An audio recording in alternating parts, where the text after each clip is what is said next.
ውድ ኢትዮጵያኖች ባለፈው ነግረናችሁ ነበረ።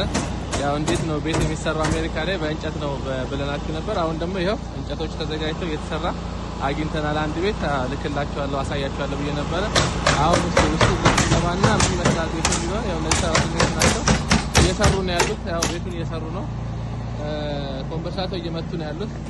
ይሄ ውሻ ነገረኛ ውሻ ነው እና ይሄን ይመስላል። ይሄው ፍቅር እያደረጉ ነው እና በጣም ይገርማል። አሁን ይሄ ነው ፎቅ ይደረግና ወደ ፎቅ ይሰራል።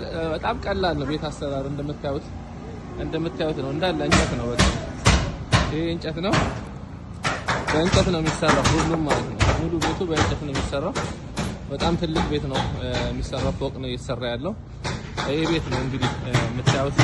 አሰራሩ እንደዚህ ነው። ሌላ ክፍል የተለያየ መኝታ ክፍል አለው፣ ሳሎን አለው። ይሄ በረንዳ ነው የምታዩት። ይሄ ደግሞ ዋናው ሳሎን ነው።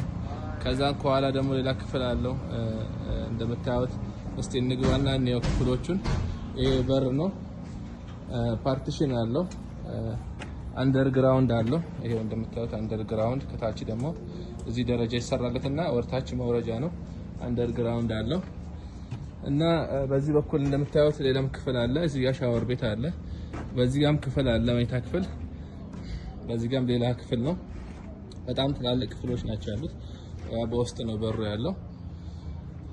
ያው ይሄ ሳሎን ነው እንግዲህ። ሳሎን አለው፣ መኝታ ክፍል አለው። በዛ ጋርም ሌላ ክፍል አለው። ይሄን ይመስላል እንደምታዩት። በጣም የሚገርም ነው። በር ደረጃ፣ ይሄው ደረጃውን በእንጨት ነው የሚሰራው። ይሄው ደረጃ ነው ይሄ ኮምበርሳቶ እንጨት። ይሄው እንደምታዩት ወፍራም ነው። እቺ ነች ደረጃ የምትሆነው። እንግዲህ ምን ያህል ጠንካራ እንደሚሆን አስቡት። እና በጣም የሚገርም ነገር ነው። አሁን ሲነገርና ሲታይ አንድ አይደለም። ይሄው እንጨት እነዚህ ነው በቃ ተጠቅሞ። ይሄው አሁን ግድግዳ፣ ይሄ ምን የምታዩት ግድግዳ ነው። ከዛ ይሄ ቤት ይሰራና ሲያልቅ ማለት ነው ቀለም ተቀብቶ ልክ እንደዚህ ቤት ይሆናል። አሁን አያችሁት እነዚህ ቤቶች ሁሉ አሁን ተሰርተው ያለቁ ናቸው። በቅርቡ ተሰርተው አልቋል። እነዚህ ይሄው እዚህ ጋርም ተሰርተው አልቋሉ። ጣሪያ ይደረጋል። በጣም ቀላል ነው። ጣሪያውም እንደዚህ በር ይደረግለታል። በጣም ቆንጆ ቤት ይሆናል ማለት ነው። እንደዚህ ያምራል። ይሁት እንግዲህ እንዴት እንደሚያምር ቤቱ በጣም ያምራል። ቤቱ እንዴት ተሰርተው ነው እንግዲህ ወደ ኢትዮጵያኖች በእንጨት ሰርተው እንደዚህ ያሳምሩታል። እና እንደምታዩት ነው በጣም ቆንጆ አድርገው ሰርተውታል። ይሄን ይመስላል ዛሬ ይዘንላችሁ የመጣ ነው። ሌሎች ነገራቶችንም እዚህ አሜሪካ ላይ የሚሰሩ ነገራቶችን አንዳንድ ግንባታዎችን ይዘንላችሁ እንመጣለን።